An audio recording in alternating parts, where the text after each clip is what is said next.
Hello everyone. आज की हमारी प्रॉब्लम स्टेटमेंट है रोटेट बाय 90 डिग्री।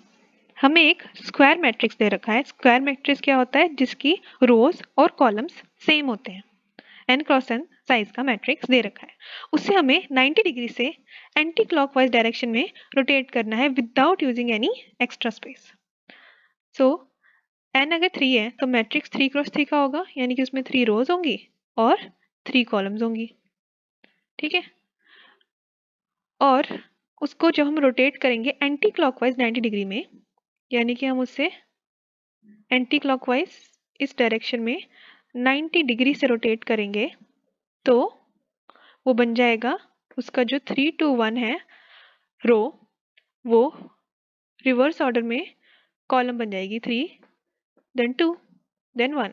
तो पहली रो हमारी पहली कॉलम बन गई रिवर्स ऑर्डर में, और 6 5 4 दूसरी रो भी रिवर्स ऑर्डर में हमारी दूसरी कॉलम बन जाएगी, एंड सो ऑन। तो ये हम कैसे कर सकते हैं? बिना एक्स्ट्रा स्पेस का इस्तेमाल किए। अब एक एग्जांपल ले लेते हैं, जैसे 1 2 3 4 5 6 7 8 9। इसको हमने उठा के 90 डिग्री में रोटेट कर दिया एंटी क्लॉकवाइज। So 3 2 1 6 5 4 and 9 8 7। ये आंसर आ गया। नाइफ अप्रोच सोचे तो उसमें हमें एक एक्स्ट्रा स्पेस लेना पड़ेगा, और उस एक्स्ट्रा स्पेस में हम क्या करेंगे? वो एक्स्ट्रा स्पेस होगा ऐसे खाली स्पेसेस, एक खाली मैट्रिक्स बना लेंगे आई जे का, और उस खाली स्पेस में हम डालते जाएंगे सबसे पहले ये वाली रो, और इसको कॉलम बना देंगे रिवर्स ऑर्डर में। फिर दूसरे वाली रो उठाएंगे और इसे भी रिवर्स ऑर्डर में कॉलम बना देंगे, एंड सो ऑन। पर इसमें हमारा एक्स्ट्रा स्पेस इस्तेमाल हो रहा होगा, जो कि हम नहीं चाहते। हम चाहते हैं बिना एक्स्ट्रा स्पेस के हो, तो वो हम कैसे कर सकते हैं बिना एक्स्ट्रा स्पेस के? इसको करने के 2 स्टेप्स हैं। पहला, अपने मैट्रिक्स को ट्रांसपोज कर लो। Transpose your matrix. ट्रांसपोज क्या होता है? ट्रांसपोज इज लाइक हमारा जो मैट्रिक्स है ना, उसको ट्रांसपोज में हम अपने मैट्रिक्स को डायगनली स्वैप कर देते हैं। मतलब जो ये वाले एलिमेंट है सारे, वो इन सारे एलिमेंट्स के साथ स्वैप हो जाएंगे। अगर यहाँ पे 1 2 3 4 5 6 7 8 9 है, तो 2 और 4 स्वैप हो जाएंगे, 3 और 7 स्वैप हो जाएंगे, और 6 और 8 स्वैप हो जाएंगे। तो इससे हमें क्या मिलेगा? हम ट्रांसपोज क्यों कर रहे हैं? इससे हमें एटलीस्ट जो हमारी ये रो है, ये हमारी कॉलम बन जाएगी जो हमें आंसर में चाहिए। जैसे कि 1 2 3 हमें एज अ कॉलम आंसर में चाहिए, तो वो मिल रही है, तो वो मिल जाएगी। बट हमें वो एज 1 2 3 मिलेगी, 1 2 3, और आंसर में है एज 3 2 1। सो दूसरा स्टेप आपको समझ आ गया होगा। पहला ट्रांसपोज, तो दूसरा क्या होगा? रिवर्स। रिवर्स कर देंगे हम अपनी कॉलम्स रोज को, यानी कि इन दोनों को आपस में स्वैप कर देंगे 3 1। तो इसे एक बार ड्राई रन करके देखते हैं कि हमने 1 2 3 4 5 6 7 8 9 को जब ट्रांसपोज किया तो ये 1 2 यहाँ चले गया, 4 5 और 9 ऐसे ही रहेंगे बीच वाले सारे, और 3 7 का 7 एंड 3, और ये हो गया 8 एंड 6। तो जब हम इसका रिवर्स करेंगे, इनको आपस में स्वैप करेंगे, तो ये बन जाएगा हमारा रिजल्टेंट जो हमें चाहिए, 90 degree rotated anti clockwise array, वो हमें मिल जाएगा। ये जो पहले रो थी अब हमारी कॉलम हो चुकी है, एंड सो ऑन। तो इसको कोड कैसे करेंगे? इसको कोड करना बहुत सिंपल है। अब मैट्रिक्स में क्या होता है? मैट्रिक्स में हमारे पास जो इंडेक्सेस होते हैं, नॉर्मल एरे में ये होता है I0, ये होगा I1, ये होगा I2। मैट्रिक्स में बस इतना हो जाएगा कि एक और इंडेक्स आ जाएगा J का 0, जीरोथ कॉलम, J का 0, J का 1।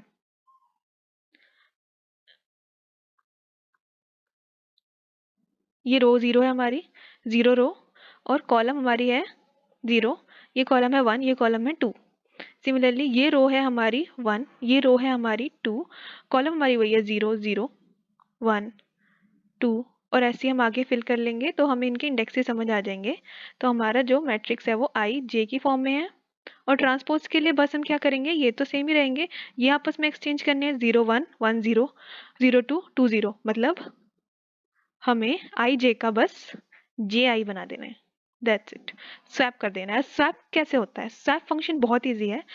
अब अगर हमारे पास कोई गिलास है जो कि भरा हुआ है रेड सब्सटेंस से और कोई ब्लू सब्सटेंस से भरा है और हमें उनको स्वैप करना है, तो अगर मैं रेड में ब्लू डाल दूंगी वॉयलेट हो जाएगा, वही मैं ब्लू में रेड डाल दूंगी तो ये भी वॉयलेट हो जाएगा। तो मैं इनको कैसे स्वैप कर सकती हूँ, इनकी वैल्यूज को, रेड को ब्लू में, ब्लू को रेड में। तो मुझे एक तीसरे गिलास की जरूरत होगी जो कि खाली हो और उसमें मैं रेड को डाल दूँ थोड़े टाइम के लिए, और रेड खाली जब हो जाएगा तब मैं उसमें ब्लू को डाल दूँ। तो अब ब्लू इस गिलास में आ गया जहाँ मुझे चाहिए था, और अभी गिलास खाली है तो मैं इसमें रेड सब्सटेंस को डाल दूंगी। बस यही स्वैप में होता है। हम एक वेरिएबल ले लेते हैं टेम्प, और उसमें हम अपना पहला वाला वेरिएबल डाल लेते हैं जो कि हमें स्वैप करना होता है।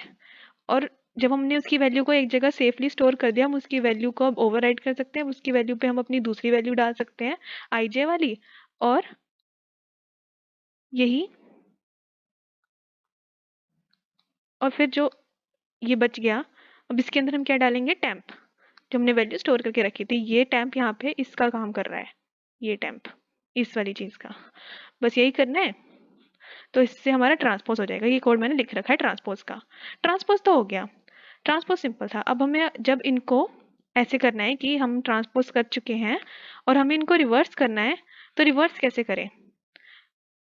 रिवर्स तो और भी सिंपल है। रिवर्स में हमारी रो तो सेम ही रह रही है, रो हम 1 है और ये रो हमारी लास्ट रो है, तो ये तो सेम ही रह रही है। बस कॉलम आगे बढ़ रहे हैं, कॉलम पहले 0 था, फिर 1, फिर 2, कॉलम आगे बढ़ रहे हैं और बढ़ते बढ़ते वो आपस में स्वैप हो रहे हैं, ये इसके साथ, ये इसके साथ, और 7 9 के साथ। बस यही करना है। एक हमें लूप लगा देना है जहाँ पे हमारे कॉलम आगे बढ़ रहे होंगे। एक हम ले लेंगे लो 0 के लिए हमारी पहले रो के लिए, और एक ले लेंगे हाई अपनी लास्ट रो के लिए। फिर हम बस इसे भी स्वैप कर देंगे। और वो कैसे करेंगे, जब तक हमारा, अब हमें इस पूरा तो नहीं चलना, हमें सिर्फ मिडल तक करना है। जैसे हमने यहाँ तक कर दिया ना स्वैप, तो बस हमने ये पहली रो को करना है, यानी कि हाफ तक। तो बस जब तक लो, अब हमारा जो लो पॉइंटर है जो अभी 0 को पॉइंट कर रहा है, जब तक वो लो छोटा है हमारे इस हाई से, यानी कि n-1 से, तब तक हम उसे क्या करेंगे, आगे आगे बढ़ाएंगे। और यहाँ तक उसको स्वैप जैसे कर लिया तो लो पहुंच गया यहाँ, हम लो को एक इंक्रीमेंट कर देंगे और हाई को हम एक डिक्रीमेंट कर देंगे। ये छोटी, क्योंकि जब हमारे पास बड़ा एरे होगा तो हमारे पास सिर्फ 3 कॉलम्स, 3 रोज नहीं होंगी, तो हमारे पास 3 से ज्यादा हो सकती है। तो हमें बीच वाली और कोई इधर रो हुई और कोई इधर रो हुई उसको भी स्वैप करना होगा, इसलिए हम अपने लो को बढ़ाएंगे और हाई को माइनस करेंगे। इसलिए लो लेस देन हाई, और स्वैप के बाद लो प्लस प्लस और हाई माइनस माइनस। अब स्वैप कैसे होगा? स्वैप ऐसे होगा कि हम एक ले लेंगे वही इंट टेम्प इक्वल टू हमारा ए लो आई, आई हमारा सेम रह रहा है, और इस की वैल्यू हमने टेम्प में डाल दी। अब इसमें हम डालेंगे हाई आई की वैल्यू, और जब हम इसको डाल चुके हैं तो हम इसमें टेम्प की वैल्यू को डाल देते हैं। अब इसे कंपाइल करके देखते हैं क्या ये चल रहा है। हाँ, और अब इसे सबमिट करके देखते हैं। सो 235 में से हमारे सारे टेस्ट केसेस भी क्लियर हैं। Thank you.